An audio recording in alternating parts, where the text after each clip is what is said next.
काम कर रहा है, दर्द होता है। क्या तशद्दुक़ हुसैन जो है वो महबूबा मुफ्ती से इस विषय पर चर्चा नहीं कर सकते? देखिए, मैं इस पर नहीं करूँगा, इसलिए नहीं करूँगा। महाराजा के जन्म ये छोटी मोटी बातें हैं, महाराजा की छुट्टी हो के ना हो इससे नहीं है, ये छोटी बात है, ये कुछ बात नहीं है।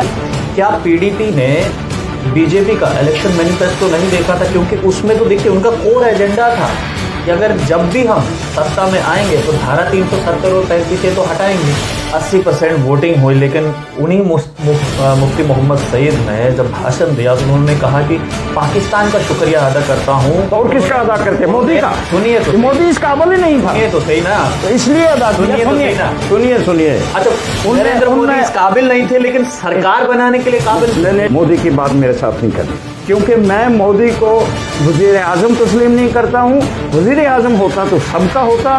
मोदी एक प्रधानमंत्री नहीं मानता। कहाँ है वो प्रधानमंत्री? अरे वो तो कि एक उसका अपना एक जमात का वो प्रेसिडेंट है। तो आप किसको मानते हैं प्रधानमंत्री? मैं प्रधानमंत्री मान रहा। इस मुल्क के अंदर अफरा तफरी है, ना सिख खुशी में, न हिंदू खुशी में, ना मुसलमान खुशी में। इस मुल्क के अंदर अफरा तफरी है, ना सिख खुशी में, न हिंदू खुशी में, ना मुसलमान खुशी में। सिख खुशी में, नहीं हिंदू खुशी में, ना मुसलमान खुशी में। प्रधानमंत्री किसको मानते हैं? तो तशद्दुक़ हुसैन किसी को नहीं मानता है ही कोई नहीं। इस वक्त मुल्क बर्बाद हो चुका है, मुल्क बर्बाद हो चुका है, मुल्क बर्बाद हो चुका है। आपने कहा कि आप तस्लीम नहीं करते। मैं नहीं तस्लीम करता हूँ, कोई इस काबिल है। नरेंद्र मोदी है, तो फिर क्या समझा जाए कि भारत की मुल्क के अंदर अफरा तफरी है? भारत की जनता बेवकूफ है जो नरेंद्र मोदी को अपना भाई बारिश ने बचा के रखा। बताओ कैसे मान लें इसको? हमें कोई गोली मारे तब भी हम मुल्क हमारा बर्बाद किया, हिंदुस्तान बर्बाद किया है, तो मोदी ने किया है। और मोदी जैसे आदमी को अल्लाह के सामने जवाब देना, ये सड़ के मरेगा, सड़ के मरेगा। हाँ, ये सड़ के मरेगा। जम्मू कश्मीर में यकीन मानिए सियासत पूरे भारत से सबसे अलग है। और जब भी जम्मू कश्मीर का जिक्र आता है तो यकीन मानिए भारत का हर एक शख्स जो है वो इस उम्मीद से देखता है कि जम्मू कश्मीर में सब कुछ सही होगा। आज इसी सब पर बातचीत करेंगे। बातचीत करने के लिए इस समय मेरे साथ पीडीपी के वरिष्ठ नेता और पूर्व एमएलसी तशद्दुक़ हुसैन हैं। इनसे हम बातचीत करेंगे और जो पीडीपी का एक कोर एजेंडा है धारा 370 और 35 से, उस पर भी चर्चा होगी। हुसैन साहब, बहुत शुक्रिया समय देने के लिए।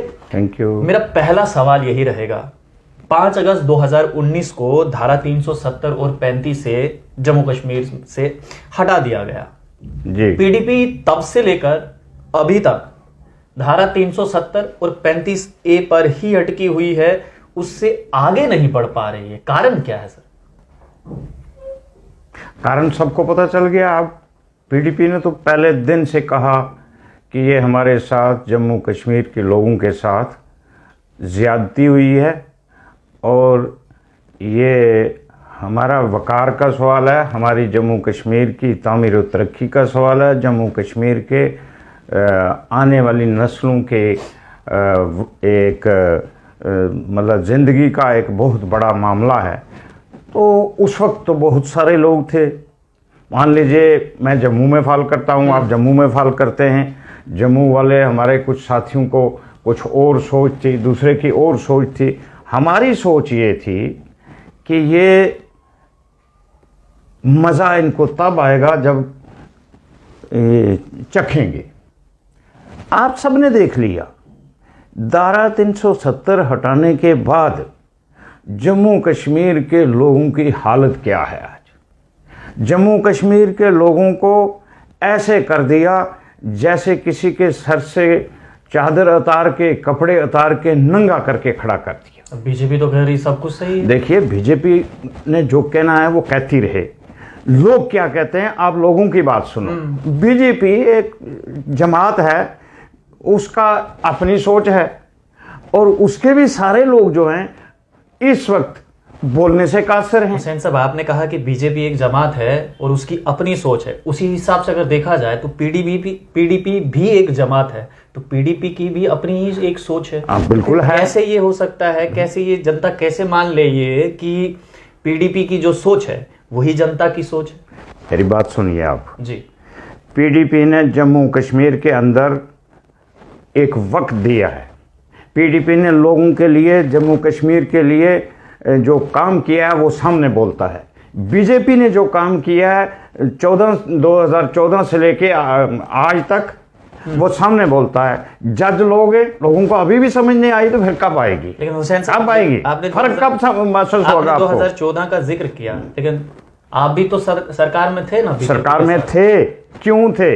सरकार में इसलिए थे, बेहतरी के लिए थे। सरकार में इसलिए नहीं थे कि हमारी वो सारी शनाख्त ख़त्म कर दें, हमारे हकूक़ सल्ब कर लें, हमें वो इस रेगिस्तान में खड़े कर दें, ना पानी हो जहाँ, ना वो बैठने की जगह, ना खड़े होने की जगह हो। हम बेहतरी के लिए आए थे। हमने सोचा मुल्क के अंदर जो हुकूमत बनती है वो जमात किसी की भी हो, हुकूमत वज़ीर आज़म सबका होता है, और मुल्क का जो आइन है उस आइन के तहत वो वज़ीर आज़म चलता है, काम करता है, वो हुकूमत काम करती है। तो आइन के अंदर हमारे जो हुकूक हैं वो महफूज रहने चाहिए। हम इनके साथ मिलकर फ़ायदा लेंगे। लेकिन हुसैन साहब, सवाल यहाँ पर यह भी है कि क्या पीडीपी ने बीजेपी का इलेक्शन मैनिफेस्टो नहीं देखा था? क्योंकि उसमें तो देखिए उनका कोर एजेंडा था कि अगर जब भी हम सत्ता में आएंगे तो धारा 370 और 35 से तो हटाएंगे। ये तो उन्होंने पहले ही हर एक अभी तक जो है कोई भी इलेक्शन मैनिफेस्टो अगर आप देखेंगे तो उन्होंने तो इसमें स्पष्ट रूप से कहा था। उन्होंने कहा था, उसी लिए 3 महीने तक बातचीत हुई, और बातचीत के अंदर जो एजेंडा ऑफ अलायंस तैयार हुआ उसमें सब कुछ लिख के लिए था, हम ऐसा नहीं करेंगे। जम्मू कश्मीर की बेहतरी के लिए काम करेंगे और जम्मू कश्मीर के लोगों को हम परेशान नहीं करेंगे, जम्मू कश्मीर के मामलात हल करेंगे, और लिख कर दिया था उन्होंने। मामलात हल हुए? जितनी देर सरकार रही मामलात हल हुए? देखिए भाई, जब तक सरकार रही, सरकार में किसने क्या किया वो सारे सामने, मैं उस पर नहीं करना चाहता हूँ, वो आपके सामने है। लेकिन जब उन्होंने वो अपने कौल और फेल से हट गए, उन्होंने सपोर्ट हटा ली, तो उस वक्त सरकार गिर गई। उन्होंने अपनी मर्जी के मुताबिक जो करना था वो किया। लेकिन हमने जो किया वो इसलिए किया, मुफ्ती मोहम्मद सईद ये कोई मोदी नहीं थे, वो एक मुल्क के वो शहरी थे जिन्होंने जब जम्मू कश्मीर और कश्मीर बिलखुसूस मिलिटेंसी की लपेट में आके पाकिस्तान के झंडे लहराए जाते थे, और हमारी जो फौजें थी वो बैरकों के अंदर थी, और मिलिटेंट जो था उस वक्त का वो कश्मीर श्रीनगर के तारीखी लाल चौक में परेड करता था। लेकिन वही उस वक्त, सुन लीजिए मुझे सुन लीजिए यार, मेरी बात पूरी होने दीजिए। जब बात ही पूरी नहीं होने देंगे आप, पे मैं आऊंगा। उस वक्त मुफ्ती मोहम्मद सईद ने यहाँ पार्टी बना के वो सारा खत्म कर दिया सिस्टम, मिलिटेंसी को खत्म किया। 3% वोट पड़ता था, और मुफ्ती मोहम्मद सईद जब 2014 में इलेक्शन लड़े तो उस वक्त कश्मीर वादी में 80% वोट पड़ा।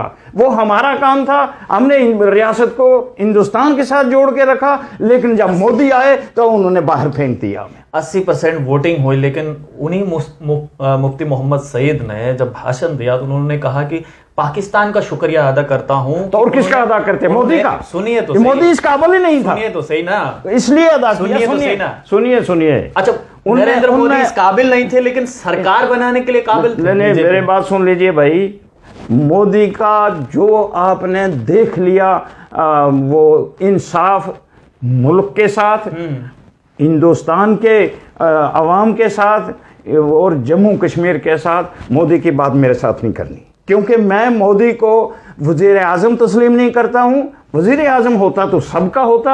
मोदी एक प्रधानमंत्री नहीं मानते? नहीं मानता। कहाँ है वो प्रधानमंत्री? अरे वो तो कि एक उसका अपना एक जमात का वो प्रेसिडेंट है। फिर आप किसको मानते हैं प्रधानमंत्री? मैं प्रधानमंत्री मानता। इस वक्त मुल्क के अंदर अफरा तफरी है, ना सिख खुशी में, नहीं हिंदू खुशी में, ना मुसलमान खुशी में। प्रधानमंत्री किसको मानते हैं? तो सद्दाम हुसैन किसी को नहीं मानता, है ही कोई नहीं। इस वक्त मुल्क बर्बाद हो चुका है, मुल्क बिक गया है, मुल्क को बेच दिया है। एक ऐसा व्यापारी आया जिस व्यापारी ने हमारी इज्जत वकार को बेच दिया, सब कुछ बेच दिया और मुल्क सारे को बेच दिया। जबकि महात्मा गांधी ने अंग्रेजों से वापस लाया था, पंडित नेहरू ने वापस लाया था, उसमें उस वक्त 96,000 लोगों की कुर्बानी लगी थी और 63,000 मुस्लिम कुर्बान हुए थे। और जो वो आज कह रहे हैं मुसलमान इसका हिंदुस्तान का मालिक नहीं, उसको कौन मानेगा? मोदी को। ठीक है, बैठा है कुर्सी पे, जब अल्लाह ताला बैठाता है और अल्लाह ताला फेंकता भी है। आपने कहा कि आप तस्लीम नहीं करते, नहीं तस्लीम करता हूं, कोई इस काबिल है नरेंद्र मोदी हैं, तो फिर क्या समझा जाए कि भारत की मुल्क के अंदर अफरा तफरी है? भारत की जनता बेवकूफ है जो नरेंद्र मोदी को अपना और सुन लो भाई, भारत की जनता को अकल आ गया है। भारत की जनता ने 1 साल, 1.5 साल, 1.25 साल मेरा ख्याल है किसानों ने धरना दे के रखा है। 700 लोग मर गए वहां। वो तो मुसलमान नहीं थे, वो हिंदू थे। जब कोरोना का मामला आया, सैकड़ों लोग जो थे उनकी लाशें इसमें गंगा में बह गई और उनको दफनाया नहीं किसी ने। वो प्रधानमंत्री है, उसको परवाह है किसी की? उसको हमारी परवाह नहीं, हमें उसकी परवाह नहीं। क्योंकि जो बनता है वो किसी भी मजहब से हो। बिल्कुल, यहां मजहब का कोई सवाल नहीं, यहां मुल्क का सवाल है और यहाँ मुल्क के आइन का सवाल है। और मुल्क के आइन के बाद मुल्क की अवाम के हकूक का सवाल है। क्या उसने बचा के रखा? बताओ, कैसे मान लें उसको? हमें कोई गोली मारे तब भी हम मुल्क हमारा बर्बाद किया, हिंदुस्तान बर्बाद किया है तो मोदी नहीं किया है। और मोदी जैसे आदमी को अल्लाह के सामने जवाब देना, ये सड़ के मरेगा। हुसैन साहब, आपने कहा कि आपकी वो अपनी निजी सोच है कि आप प्रधानमंत्री नरेंद्र मोदी। अरे मेरी निजी सोच है, सारे मुल्क की सोच है। अभी देख लेना, इंशाअल्लाह बफजले खुदा। हुकूमत अल्लाह की है, मखलूक सब अल्लाह की है। आप हिंदू हैं, मैं मुसलमान हूँ, वो सिख है, वो और क्या है, ये सब मखलूक अल्लाह की है। अल्लाह की मखलूक के साथ जो जुल्म कर रहा है, जिसने ज्यादती की है, वो प्रधानमंत्री के काबिल ही नहीं है। हाँ, इसमें हम भी कसूरवार है। कसूरवार क्या है? सुन, मेरा सवाल, हमारे गुनाह हैं और उन गुनाहों का ये सवाल मेरा ये है कि आपने कहा कि आप नरेंद्र मोदी को प्रधानमंत्री नहीं मानते हैं, बहुत जुल्म किए हैं, लेकिन जब सरकार बनी थी, सवाल सुन लीजिएगा, जब सरकार बनी थी उस समय कौन प्रधानमंत्री था? उस वक्त जब बच्चा पैदा होता है ना, वो इंसान पैदा होता है। बड़ा होते होते वो किसी मजहब का हो, मतलब बन जाता है, उसको बाप के मजहब पे आता है, माँ के मजहब पे आता है। जब वो बालग होता है ना, उसकी शक्ल निखरती है। मोदी की शक्ल निखरी बाद में, पहले तो सबको उम्मीद थी मोदी अच्छा आदमी है, मुफ्ती साहब ने इसके साथ अलायंस किया, ये मसला कश्मीर का हल करेगा, ये सारी खून खराबा जम्मू कश्मीर से खत्म करेगा, ये मुल्क के अंदर जो रियासतों के अंदर बर्बादी या गरीबी को हटाएगा। उसने गरीबी हटाने शुरू कर दिए। कैसे मान लोगे यार? दिल ना माने तो जुबान से मानना बेईमानी होती है। दिल नहीं मान रहा है। बीजेपी तो कह रही है मसला है कश्मीर तो सुलझ गया है। बीजेपी को जमात है, उसका नाम नहीं यहाँ लेना है। अच्छा, बीजेपी क्या है? बीजेपी आज है, कल नहीं होगी। कल कांग्रेस थी, आज वो नहीं है इक्तदार में, परसों कोई और होगा। ये तो जमहूरी मुल्क है, इसमें बदलेगा, जो भी होता रहेगा। बीजेपी के कहने से क्या, मेरे कहने से क्या हो जाएगा? मैं कह रहा हूं नहीं है प्रधानमंत्री, लेकिन मेरे कहने से हट तो नहीं ना गया। हुसैन साहब, इतनी नफरत क्यों? नफरत, जो गंदा आदमी हो, जिसकी सोच गंदी हो, उसको कैसे आपके सामने ये पानी रखा है जी, इसमें एक गंदा कतरा गिर जाए, पियोगे क्या आप? जी नहीं। तो बस ये हालत होगी हमारी। हम तो समझते थे मोदी है कि अच्छा इंसान है, इसको ना वो बेटा है, ना बीवी है, ना कुछ है, ना इसको लालच है। ये मुल्क की सेवा करेगा और मुल्क से गरीबी हटेगी, मुल्क से बेरोजगारी हटेगी, मुल्क के अंदर तामीर और तरक्की का दौर शुरू होगा। किसकी सेवा हो रही है? किसकी सेवा हो रही है? अंबानी की सेवा हो रही है, बहुत बड़े बड़े अमीरों की। जो 32 लोग यहां से लूट के हिंदुस्तान कर चले गए, वो सारा हिंदुस्तान का खजाना लेके चले गए। सेवा उनकी हुई। किसकी हुई? किसी मुसलमान की नहीं हुई, किसी हिंदू की नहीं हुई, किसी सिख की नहीं हुई। सेवा हुई 5, 10, 50 अमीरों की, जो पैसा लूट के चले गए, मुल्क को बेच डाला, हवाई अड्डे बिक गए, वो सारा जो भी है हमारा, जो ये बिजली पानी वगैरह सब बिक गए। क्या रहा बाकी? आपको शायद मेरा ख्याल है आप मेरा इम्तिहान ले रहे हैं या आपको पता नहीं? नहीं हुसैन साहब, मैं तो जस्ट ये सवाल पूछ रहा हूं क्योंकि देखिए आपने अपने हिसाब से जो है वो जवाब दिया कि मैं प्रधानमंत्री नरेंद्र मोदी को नहीं मानता हूं, तो इसीलिए मैंने पूछा कि इतनी नफरत नफरत किससे होगी? जब गंदी चीज सामने आ जाए उससे नफरत हो जाती है। आपका मेरी सोच है, आपके अच्छी सोच हो मेरे लिए, जब मैं काम गलत करूं तो आपको नफरत होगी, आप कुछ कर नहीं पाएंगे, तब भी दूर हट जाएंगे। हुसैन साहब, एक बात का मैं जिक्र जरूर करना चाहूंगा, क्योंकि देखिए जब भी धारा 370 और 35A का जिक्र होता है, अक्सर मैंने महबूबा मुफ्ती के भाषणों में ये सुना है कि महाराजा हरि सिंह जी की देन है धारा 370 और 35A जो हमें मिली थी। लेकिन इस बात को आप मानते हैं कि महाराजा हरि सिंह की देन थी ये धारा 370 और 35A? महाराजा हरि सिंह ने जब किया इनके साथ इल्हाक, बिल्कुल, तो इसी कानून के तहत किया, बिल्कुल, ये ठीक बात है, आप मानते हैं। लेकिन अब सवाल यहां पर यह है कि जम्मू की जनता ये कहती है कि जब पीडीपी इस बात को मानती है कि धारा 370 और 35A महाराजा हरि सिंह की देन है, तो उन्हीं महाराजा के जन्मदिन को लेकर छुट्टी के अवकाश की जो बात चल रही थी, उस पर पीडीपी क्यों चुप रहती है? देखिए भाई, मेरी ये जो सवाल है ये मेरा नहीं है, ना मैं हुकूमत में रहा, ना मुझे इसका इल्म। पीडीपी रही ना, अब पीडीपी रही, ये पीडीपी की चीफ मिनिस्टर और पीडीपी का जो कोई मिनिस्टर है उससे पूछता हूँ इसके लिए, क्योंकि मैं इक़्तिदार में नहीं रहा कभी। हमने अपोजिशन देखी, हमने मुल्क के लिए सेवा की, हमने मुल्क के लिए कुर्बानियां दी, हम कुर्बानियों के लिए हैं, हमने हुकूमत नहीं की। लेकिन हुसैन मैं मास्टर तसद्दुक़ हुसैन ने कुर्बानी दी। जब मिलिटेंसी का जमाना था, मेरे घर से खून की नदियां बह गई, मेरे एक भाई को कत्ल कर दिया मिलिटेंट्स ने, एक उसकी बीवी को कर दिया, 5 बच्चे यतीम हो गए, मेरे घर में छोड़ा कुछ नहीं, खुद भाग के रजौरी में आ गया, और हमने मुल्क के खिलाफ बात नहीं करी। लेकिन हुसैन साहब, आज हमें जब मुल्क के खिलाफ कोई बात कर रहा है, मुल्क के खिलाफ काम कर रहा है, दर्द होता है। क्या तसद्दुक़ हुसैन जो है वो महबूबा मुफ्ती से इस विषय पर चर्चा नहीं कर सकते? देखिए, मैं इस पे नहीं करूंगा, इसलिए नहीं करूंगा महाराजा के जन्म, ये छोटी मोटी बातें हैं, महाराजा की छुट्टी हो के ना हो इससे नहीं है, ये छोटी बात है, ये कुछ बात नहीं है। जहां मुल्क और रियासत का मामला है वहां ये छोटी छोटी बातें, ये जो हुकूमत में लोग होते हैं, ये काबिल बहस बात है। ये असेंबली में क्यों नहीं उठाई? आपके जम्मू के इतने लोग थे, क्यों नहीं उठाई इनने? इनको असेंबली में बोलनी चाहिए थी। देखिए आज सुन लीजिए सवाल बीजेपी से, यही सवाल बीजेपी से, सुनो हुसैन साहब, ये सवाल मैंने दोनों पार्टियों से साल हो गया, 70 साल, ये सवाल मैंने दोनों पार्टियों से पूछा है, चाहे वो बीजेपी हो पीडीपी हो, कि जिस महाराजा की दुहाई हर कोई पार्टी देती है, उसी महाराजा के जन्मदिन को लेकर अगर जम्मू की जनता जो है वो चाहती है कि एक दिन छुट्टी हो, उसी को लेकर जो है वो कोई भी पार्टी सामने नहीं आ रही। मैं मेरी बात सुनिए, जम्मू में कितनी सीटें हैं? 37 सीटें थी इससे पहले। जम्मू के कितने लोग एमएलए बनते आए? 47 के बाद जब से इलेक्शन हुए, जम्मू में लोग एमएलए बने, बड़े बड़े अच्छे लोग बने। ये इसके लिए वो सब जिम्मेदार है, एक पीडीपी जिम्मेदार नहीं, बीजेपी जिम्मेदार नहीं। मैं तो सभी पार्टियों को ले रहा हूं। सच तो ये है, मैं सभी पार्टियों को जितनी पार्टियां हुकूमत में रही हैं उसके लिए ये जिम्मेदार हैं और ये जवाबदेह हैं। मास्टर तसद्दुक़ नहीं है। नहीं, आपको तो मैं जिम्मेदार ठहरा ही नहीं रहा। कैसे? ये जिम्मेदार है। इन्होंने अगर नहीं जिसने किया, जवाबदेह वो हैं और वो दें। उसके लिए सुनो जी, सुर्गिया वो हमारे 6 बार बने, 6 बार वो यहाँ थे वजीर खजाना, वो हमारे हीरा नगर वाले, क्या नाम था उनका, पंडित जी, पंडित मंगत राम जी। यहाँ के जितने ये लोग हमारे एमएलए बनते हैं, हमारे बड़े बड़े लोग थे, ये सब इस कटहरे में इनको खड़े करो। मैं इसके लिए, क्योंकि जिसके हाथ में ताकत नहीं होती वो क्या करेगा? असेंबली में बहस करके मनाना चाहिए था। जम्मू वालों का कसूर है, अगर कश्मीर वालों ने नहीं दिया, जम्मू वालों ने क्यों नहीं लिया? मैं पूछता हूँ, आप मत पूछो, मैं पूछता हूँ। बिल्कुल, ये मैं सही बात की आपने।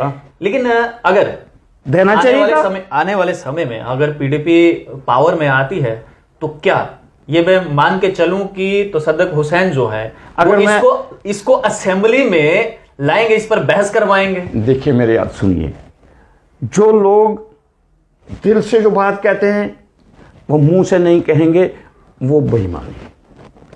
अगर मेरा जैसा एमएलए बन के जाएगा, वो बात नहीं करेगा, तो उस वक्त मैं भी जिंदा आऊंगा, आप इन्हें पूछेंगे। ये जो लोग असेंबली में होते हैं, कानून असेंबली में बनता है। बिल्कुल। ये मोदी की तरह नहीं बनता। जैसे मोदी ने जम्मू कश्मीर का ऐसे वो उसको हटाना कैसे था, क्या था, रिकमेंडेशन क्या थी, उसने कर दिया। हुकूमत बनाने वाले को, अल्लाह को पता है कि मैं जिस आदमी को बना रहा हूं ये मेरी मखलूक की खिदमत करेगा। जब वो खिदमत नहीं करता, अल्लाह फेंक देता है। अब जो बनेंगे नहीं करेंगे ऐसा, जवाबदेह हैं, इससे पहले भी जवाबदेह हैं और आने वाले जो है उनको करना चाहिए। इसके लिए मैं मानता हूं करना चाहिए। अच्छा हुसैन साहब, अब आते हैं रोजगार पर। जम्मू कश्मीर का एक दूसरा सबसे बड़ा मुद्दा जो है वो रोजगार है। पहला तो पीडीपी के लिए 370 और 35 है, दूसरा पीडीपी के लिए क्यों? क्या जम्मू के लोगों को मिल रहा है कुछ? जब से हट गया, रोजगार की बात लाई आपने, जब से 370 35 हट गया, जम्मू और कश्मीर के लोगों को, चाहे वो किसी मजहब के, चाहे वो कठुआ के रहने वाले हैं, चाहे वो पुंछ के रहने वाले हैं, चाहे वो करगिल इसके रहने वाले हैं, कपवाड़ा के, चाहे वो अनंतनाग के, क्या रोजगार की क्या हालत हो गई? खत्म हो गया रोजगार, खत्म हो गई बिजनेस, यहाँ खत्म हो गया हमारा सारा वकार। हमारे बाकी कुछ रहा क्या है? हमारा महाराजा ने दिया था 35A जी, वो उसने खुद किया हुआ। 35A के तहत आप मालिक हैं, आप यहाँ आपको स्टेट सब्जेक्ट मिलता था, उसके तहत आपको नौकरियां मिलती थी, उसके तहत आप ज़मीन का वसीका ले सकते थे, बेच सकते थे। यानी कि जम्मू कश्मीर का अपना ही एक कानून था और अपना ही एक वो सारा सिलसिला था। अब क्या है? लेकिन उसी लिए तो वो कह रहे हैं कि एक विधान, अरे एक विधान क्या एक है? निशान। देखो मेरी बात सुनिए, आप हैं भदरवा के रहने वाले, मैं हूं राजौरी पुंछ का। हर 3 किलोमीटर के बाद बोली में फर्क पड़ जाता है। बिल्कुल। अल्लाह ताला ने जब इंसान को पैदा किया, आदम अलैहिस्सलाम को पूछा, आज ये जो जिन लोगों को इल्म नहीं है वो उल्टी बातें करते हैं।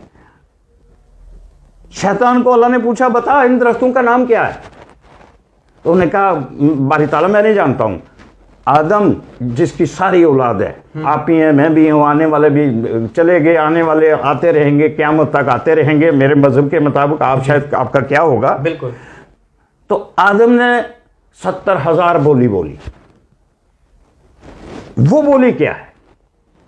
हर इलाके का हर मतलब 10 किलोमीटर के बाद तब्दीली आती है। एक विधान, एक वो निशान जब अल्लाह ने नहीं बनाया, फिर तो सबको हिंदू बना देता, वो सबको सिख बना देता, सबको मुसलमान बना देता।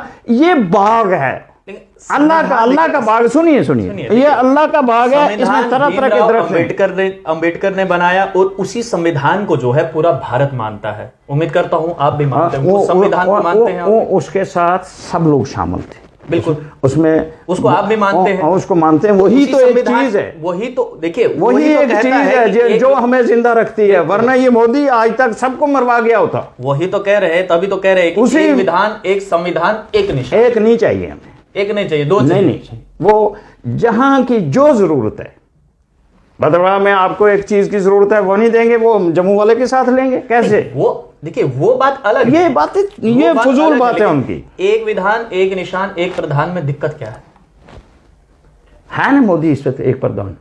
क्या हालत है आपकी? क्या है आपके पास? डोमिसाइल बना दिया। जो आपको कल आपके पास आया था वो झाड़ू मारने वाला, वो 15 साल है, उसके बेटे को भी वही सर्टिफिकेट मिलेगी, मेरे बेटे को भी वही मिलेगी। ये बराबर चल सकता है? नहीं चल सकता। खुदा पाई अंगूश यकसा न कर दे। आप कह रहे हैं जब खुदा ने नहीं किया तो ये कौन है? हुसैन साहब, आप कह रहे हैं कि नरेंद्र मोदी ने अच्छा काम नहीं किया। अगर जनता को लगता है कि अच्छा काम नहीं किया तो 5 साल के बाद चुनाव होना ही है, उसके बाद तख्ता पलट जाएगा, तो बोला जाएगा। दिक्कत ही कहां है? वो थोड़े ना नरेंद्र मोदी लिखा के आए हैं कि जब तक मोदी है तब तक वो प्रधानमंत्री ही रहेंगे, ऐसा थोड़े ना होता है। वो नहीं होता है। ये जमहूरी मुल्क है। बिल्कुल। अगर मुल्क में जमहूरियत जिंदा रहेगी, कल दूसरा आएगा, बिल्कुल, उस अगले कल और आएगा और ये होता रहेगा। ये नहीं है, मुझे ये नहीं है। लेकिन जहां आपकी जरूरत है ना, बदरवा वालों की जरूरत है, जहां डोडा वालों की जरूरत है, वहां एक नई चीज की जरूरत है, तो वो नहीं मिलनी चाहिए। अगर वहां है, असेंबली इसलिए होती है, असेंबली में कानून बातें, अच्छा हमें फलां जगह कॉलेज खोलना है, वो हम पास करते हैं, वहाँ खोला जाता है, वो किया जाता है। ये तो सारे मुल्क को एक कानून देना, सारे मुल्क के साथ एक इंसाफ। हाँ, उसने मोदी साहब आए, मोदी जी बड़े वो क्या थे, लोग कह रहे थे ये पता नहीं वो आ गया कुछ, मतलब मजहबी तौर पे उसको मान रहे थे। पता चला 300 बल्कि 700 के 800 साधु जो थे, जिन लोगों ने निशान लगा लगा के इसको वोट डाले थे, उनको बेचारों को कोरोना हो गया, किसी ने फोन ही नहीं उठाया, और वो लाशें कहाँ गई? गंगा में, मतलब जला के फेंका जाता है, वो जिंदा ही फेंक दिए गए। उन लोगों का नहीं हुआ जिन लोगों ने उसको चुना। आपका और मेरा कहाँ होगा?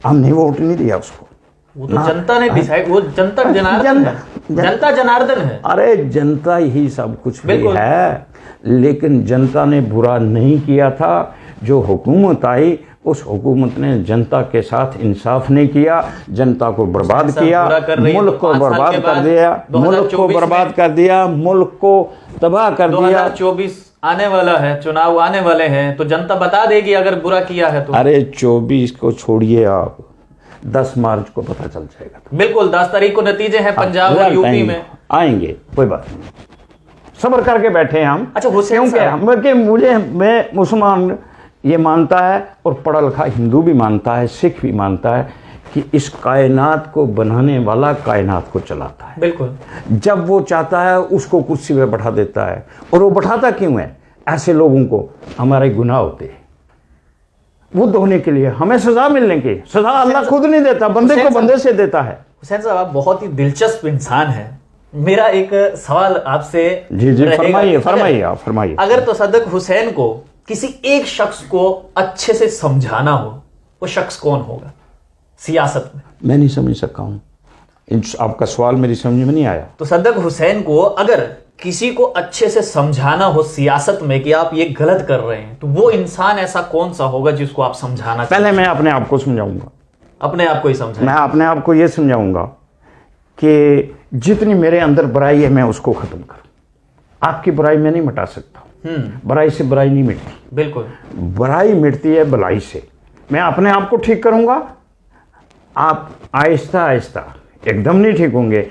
अगर मुझ में कोई अच्छाई होगी आप भी सीख पाएंगे। तो मैं ही ठीक नहीं तो आप दूसरे किसको समझाऊंगा मैं? चलिए हुसैन साहब, बहुत बहुत शुक्रिया बातचीत करने के लिए, आपने समय दिया। तो पीडीपी के वरिष्ठ नेता और पूर्व एमएलसी तसद्दुक़ हुसैन हमसे बातचीत कर रहे थे, और एक बहुत बड़ी बात कही है इन्होंने कि नरेंद्र मोदी को देश का प्रधानमंत्री ये नहीं मानते, और खासकर अपना प्रधानमंत्री तो कतई भी नहीं मानते हैं। आप लोग देखते रहिए आली पोस्ट, कैमरामैन गगन के साथ देव ठाकुर, जम्मू।